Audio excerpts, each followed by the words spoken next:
pagi Bapak Ibu Saudara yang dikasihi Tuhan Yesus Kristus. Bersyukur pagi ini kita telah siap untuk membaca dan merenungkan firman-Nya. Sebelumnya kita akan disiapkan oleh sebuah pujian supaya hati dan pikiran kita siap untuk menerima sabdanya.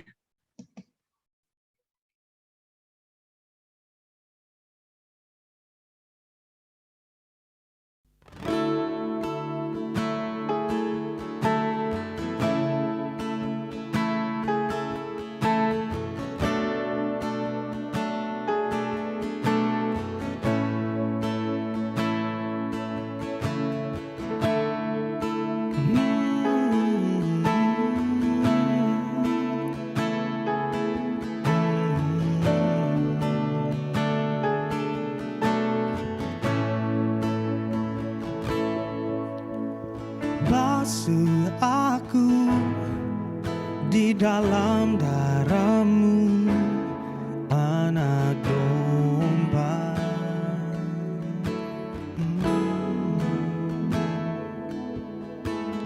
Jamah bibir, luruskan hatiku dengan Roh-Mu.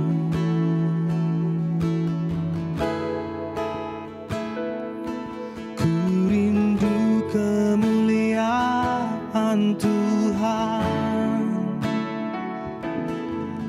lebih dari segala harta. Jadikan ku hamba berkenan kepadamu.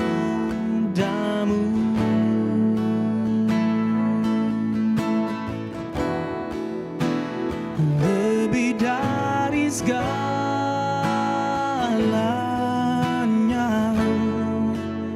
ku ingin Kau Tuhan, emas, perak, dan permata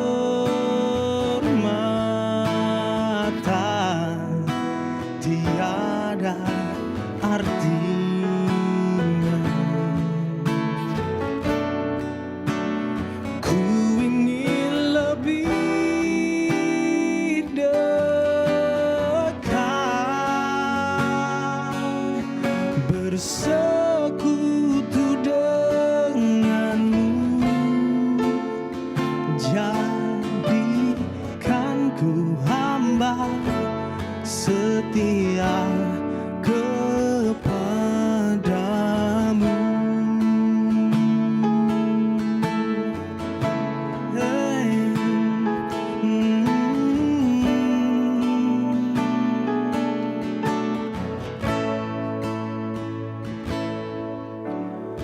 Basuh aku di dalam darah-Mu, anak domba.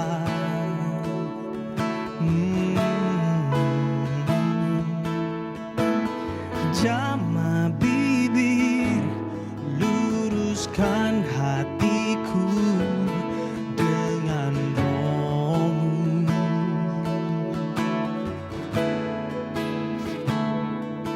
Ku rindu kemuliaan Tuhan lebih dari segala harta. Jadikan ku hamba berkenan kepadamu.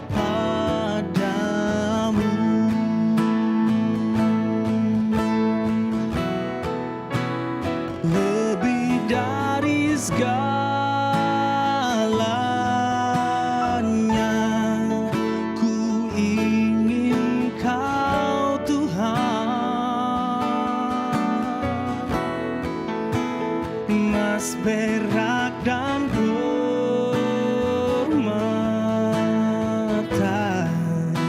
tiada artinya.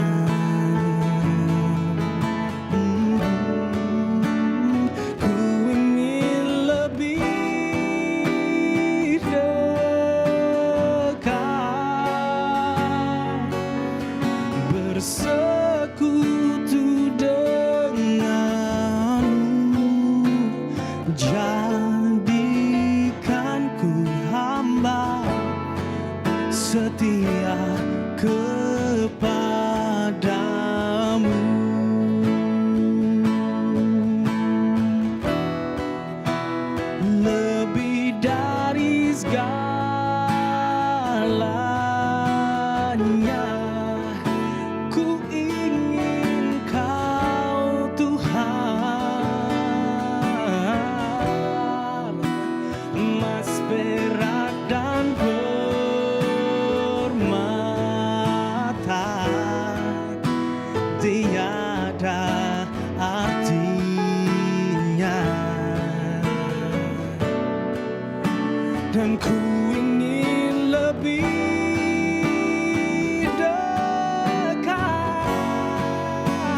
setia kepadamu.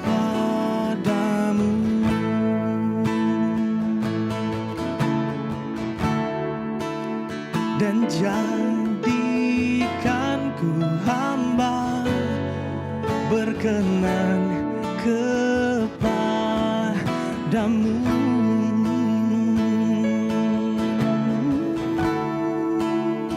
Jadikan ku hamba setia kepadamu.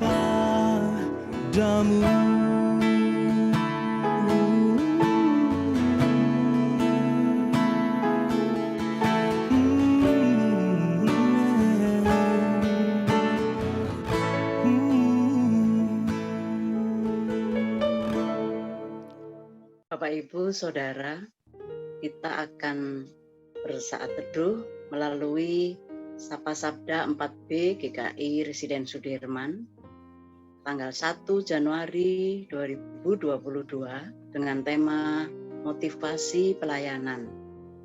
Sebelum membaca firman-Nya, mari kita bersatu hati, kita berdoa. Allah Bapa Surgawi, kami bersyukur Tuhan untuk hari yang Kau sediakan bagi kami. Kami bersyukur kalau pagi ini kami boleh memasuki hari pertama di tahun 2022 ini. Kiranya Tuhan terus menolong, Tuhan terus memotivasi setiap kami agar kami hidup lebih berkenan. Dan pagi hari ini Tuhan, kami akan membaca firman-Mu. Biarlah Roh Kudus Tuhan boleh menolong kami untuk kami memahaminya. Terima kasih Bapa, dalam nama Tuhan Yesus kami berdoa. Amin. Firman Tuhan hari ini diambil dari 1 Korintus 3 ayat 10 sampai dengan 17. Akan dibacakan oleh Pak Yosa.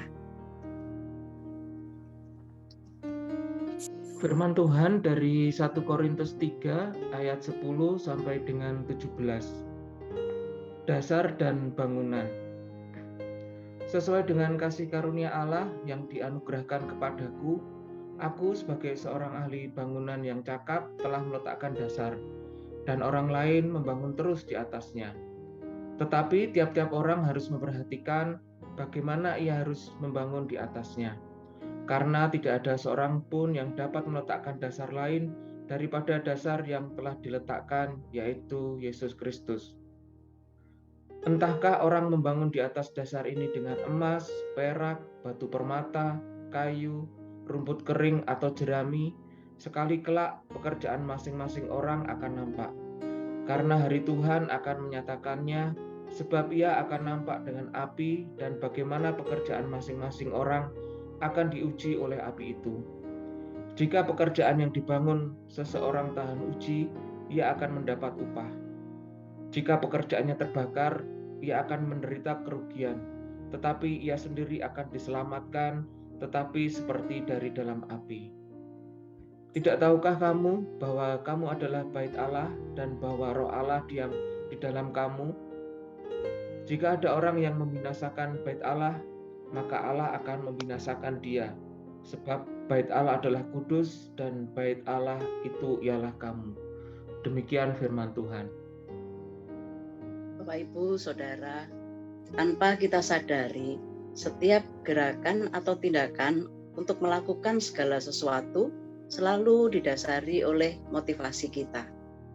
Bahkan keberhasilan atau kesuksesan seseorang juga tidak luput dari motivasinya. Motivasi dalam mencapai tujuan hidup ternyata sangat penting. Bahkan orang yang kehilangan motivasi dalam hidupnya pasti tidak bersemangat menjalani hidup. Ini bahkan bisa menjadi orang yang mudah putus asa. Bagaimana kalau motivasi itu kita terapkan dalam pelayanan? Mari kita membaca bagian renungan pagi hari ini. Paulus menggambarkan dirinya sebagai seorang ahli bangunan yang cakap. Maka seorang ahli bangunan akan menghitung semua komponen yang ada untuk mendirikan bangunannya. Bagi Paulus, yang paling penting adalah dasar atau fondasi bangunan itu. Fondasi bangunan yang benar akan sanggup menopang bangunan itu dengan baik dan bahkan lama untuk bertahan. Demikian juga di dalam pelayanan. Ada banyak orang yang bisa mendirikan bangunan dengan berbagai macam fondasi. Bagi Rasul Paulus, ketika akan membangun bangunan atau jemaat, maka fondasi yang kokoh adalah Yesus Kristus. Maka di luar Kristus akan menjadi fondasi yang rapuh. Paulus menuturkan ada banyak orang yang membangun dengan fondasi yang berbeda-beda. Ada yang emas, perak, batu permata, kayu, rumput kering, atau jerami. Semua bangunan itu akan teruji pada waktunya. Apakah dibangun dengan fondasi yang kuat atau hanya ala kadarnya? Rasul Paulus benar-benar menyadari bahwa untuk membangun sebuah jemaat, maka motivasi seseorang yang melayani sangat penting dan bahkan menentukan arah dari pertumbuhan jemaatnya. Bagi Rasul Paulus, motivasi untuk terus memuliakan Tuhan itu ada di dalam setiap pelayanannya. Sehingga apapun yang ada dalam dirinya adalah milik Tuhan. Paulus tidak gentar dengan orang-orang yang memusuhi dirinya karena dirinya adalah milik Kristus. Jadi apapun yang akan terjadi dalam hidupnya, pasti Tuhan tahu dan Tuhan memberikan perlindungan tepat pada waktunya. Motivasi untuk terus memuliakan Tuhan di dalam setiap pelayanan yang Paulus lakukan membuat ia senantiasa bersemangat untuk menjalani kehidupan ini. Mari kita berefleksi. Apa yang menjadi motivasi pelayanan kita kepada Tuhan? Bagaimana kalau orang yang tidak menghargai pelayanan kita? Apakah kita akan marah?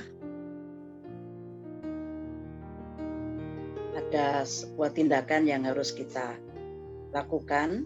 Saya akan terus menghayati bahwa hidup harus memuliakan Tuhan di setiap waktu di dalam kehidupan kita. Mari kita berdoa. Ya Tuhan, seringkali kami melayani dengan motivasi dan kepentingan diri kami sendiri. Ampuni kami ya Tuhan, dan tolong baharuilah motivasi pelayanan kami, agar pelayanan kami berkenan kepadamu. Dalam nama Tuhan Yesus kami berdoa. Amin.